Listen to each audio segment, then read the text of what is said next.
Hello நண்பர்களே, இன்றைய கொருக்குப்பேட்டை. ஆமாங்க, நான் சென்னைக்கு வந்து பல வருடங்கள் ஆனதாலும் இந்த இன்னைக்கு போன கொருக்குப்பேட்டை ஏரியாவை நான் பல ஆண்டுகளுக்கு முன்பு போகும்போது அப்போ அது ஒரு குப்பமேடாக இருந்து அப்புறம் அது ஃப்ளாட் போட்டுக்கிட்டு இருந்தாங்க. அதில் பெரும்பாலும் பார்த்தீங்கன்னா இப்போ இந்த சோபா அடிச்சிருக்க இடம் வந்து சென்னை கார்ப்பரேஷனில் ஒர்க் பண்ணுறவங்களுக்கு சின்ன சின்ன இடங்கள் அலாட்டு கொடுத்துருக்காங்க. அதில் நான் 2-3 வீட்டில் ஒர்க் பண்ணியிருக்கேன். ரொம்ப சின்ன இடமா இருக்கும். அந்த இடத்துல ஒர்க் பண்ணி கொடுக்குறதே ஒரு சவாலாக இருக்கும். ஸோ பண்ணி கொடுத்துட்டோம். பொதுவாகவே நான் படித்தது கம்மியாக இருந்தாலும் போகிற இடங்களில் எது நம்ம கற்றுக்கிடணுமோ அதை இலவசமாக கற்றுக்கிடுறதும், எது பொது நாலேஜோ அதை இலவசமாக கேட்டுக்கிடுறதுமா அதில் கேட்டுக்கிடுறது. அதில் 2 பேருடைய காரியங்களை நான் சொல்லணும். ஸோ இந்த சோபாஸ் வேலை செய்த வீட்டில் பேசிகிட்டு இருக்கும்போது, என்ன சார் ஒர்க் பண்ணுறீங்கன்னு கேட்டால், நல்லா படிச்சிருக்காங்க, நல்லா பெரிய உத்தியோகத்தில் இருக்காங்க. அப்பா வந்து கார்ப்பரேஷனில் தான் ஒர்க் பண்ணாங்க.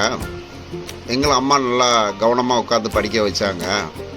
இதோ பாருங்கள், எங்கள் அப்பாவுடைய அப்பா, எங்கள் அம்மா, என் தம்பி, என் தங்கச்சி, எங்கள் அப்பா இன்னும் டியூட்டியில் தான் இருக்காங்க.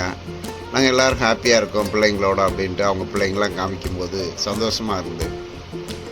அப்போ நான் அவர்கிட்ட 2 வார்த்தை கேட்டேன். சார், இந்த ஜனங்கள் வந்து எங்கள் ஊர்லேயும் வந்து கார்ப்பரேஷனில் தான் ஒர்க் பண்ணுவாங்க. பொதுவாக கார்பெண்டர் தொழிலுங்கிறது ஒரு சமுதாயத்தை சேர்ந்தது. இந்த கார்ப்பரேஷனில் வேலை செய்கிறது எப்படி சார்? உங்கள் தெலுங்கு பேசுகிறவங்க இருக்கிறாங்களா, இவங்க என்ன மாதிரி காரியம்னு கேட்டேன்.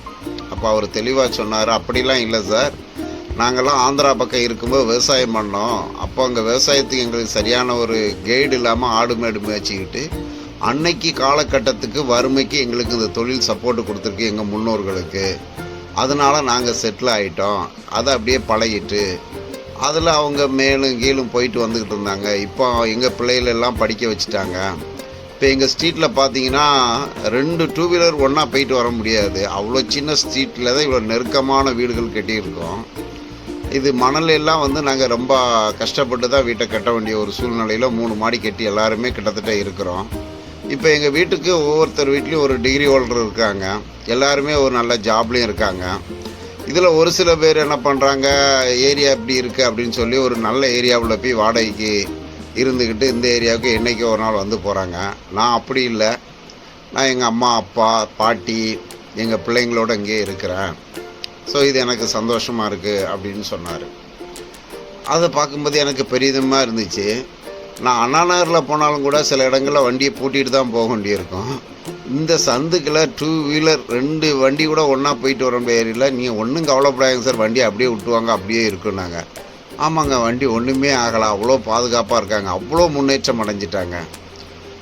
இன்னொருத்தங்கிட்ட கேட்டேன், ஐயா நீங்கள் இந்த ஜனங்க இப்போ முன்னேறி இருக்காங்க, ரொம்ப நாள் ஏழையாக இருந்தாங்களே, அதுக்கு என்ன காரணம் கேட்டால் அவர் சிரிச்சுக்கிட்டு சொன்னார், நான் கஷ்டப்பட்டேன், ஒரு சர்ச்சுக்கு போனேன், அங்கே ஃபாதர்கிட்ட பழகினேன். அந்த ஃபாதர் வந்து எல்லா இடத்துலையும் எல்லா மக்களையும் அறிஞ்சு எங்களை ரொம்ப அழகாக கைட் பண்ணாங்க.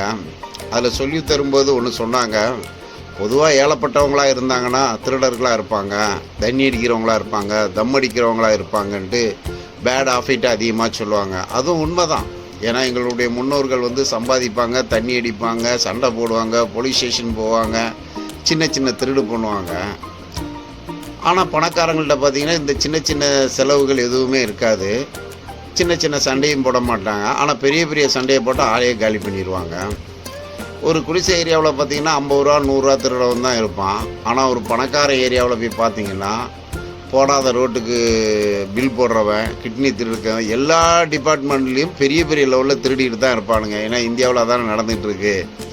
அப்போ அதை ஃபாதர் எங்களுக்கு எல்லாமே விளக்கமாக கொடுத்து நாம் எப்படி உயரணும், எப்படி இருந்தால் உயர முடியும் அப்படிங்கிறத எங்களுக்கு கைடு பண்ணாங்க.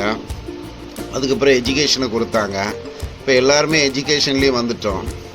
ஸோ இந்த கிறிஸ்தவ மதத்துலேருந்து எங்களுக்கு ஒரு குருமார் இலவசமாக கிடச்சாங்க. அது நல்ல குருமாராக கிடச்சாங்க. மிக்க அதர் கம்யூனிட்டியில் கொஞ்சம் பணக்கார கம்யூனிட்டியில் ஒரு குருமார் இருப்பாங்க. அவங்களுக்கு மட்டும்தான் இருப்பாங்க.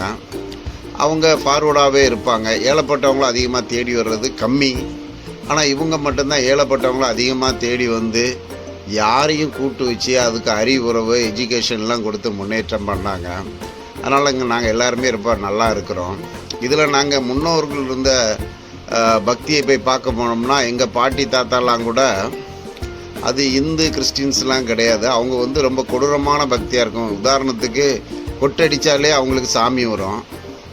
அதில் வயசானவங்க கொஞ்சம் கம்மியாக ஆடுவாங்க, வயசு பிள்ளைங்க குதிச்சு ஆடுவாங்க.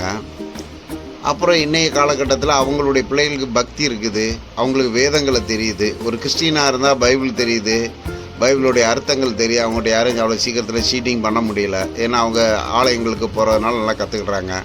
ஒரு இந்துவாக இருந்தால் அவங்களுக்கு மகாபாரதம் கீதைகள் தெரியுது, அவங்களும் ஸ்டெடியாக இருக்கிறாங்க. ஒரு முஸ்லீமாக இருந்தால் குரான் தெரியுது, அவங்களும் ஸ்டெடியாக இருக்காங்க. இந்த மதங்களை பற்றி தெளிவாக படிக்காத ஜனங்கள் தான் இந்த கள்ளசாமியார்ட்ட ஏமாறுறது, மந்திரம் தந்திரம் சூனியம் இந்த மாதிரி கெட்ட பழக்கங்களுக்கெல்லாம் போயிட்டுருக்குறாங்க சார்.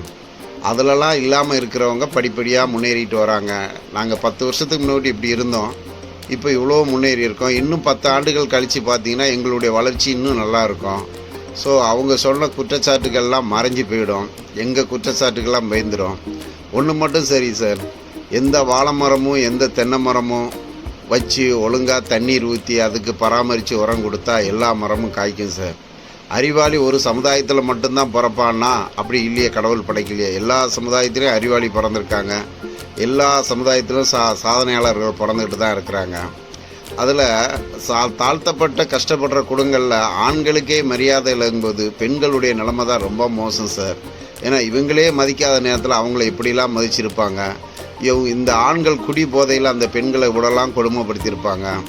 அந்த பெண்கள் கொடுமையாக படுத்தி தாயாக வளர்ந்தாங்களா, அவங்கள கைகூப்பி வணங்க வேண்டியிருக்கு. இன்னும் பல ஏழப்பட்ட குடும்பங்களில் பெண்கள் கஷ்டப்பட்டுக்கிட்டு தான் இருக்கிறாங்க. ஆண்கள் ஏதோ குடிச்சிட்டு பொறிக்கின்னு போயிடுவாங்க, பெண்கள் என்ன பண்ணுவாங்க? இந்த பெண்களெல்லாம் நம்ம கரெக்டாக படிக்க வச்சு அவங்களுக்கு நல்ல ஒரு வளர்ச்சியை கொடுத்தா இவங்கள விட அழகானவங்க வேறு யாரும் இல்லை சார், இவங்களோட புத்திசாலிங்க வேறு யாரும் இல்லை சார். இவங்களுக்கு கடவுள் ஒரு நாள் கண்கள் திறப்பாரானால் திறந்துட்டார். இப்போ எங்கள் பெண்கள்லாம் எவ்வளோ அழகாக இருக்கிறாங்க, எவ்வளோ படிக்கிறாங்க, எவ்வளோ முன்னேறுறாங்க, எல்லா இடத்துலையும் வந்துக்கிட்டு இருக்காங்க. அதே மாதிரி இன்னும் 10 ஆண்டுகள் போனால் எங்களுடைய வளர்ச்சி இன்னும் பிரமாதமாக இருக்குன்னு நாங்கள் நம்புகிறோம் சார் அப்படின்ட்டு ரொம்ப அன்பாகவும் பிரியமாகவும் பேசினார்.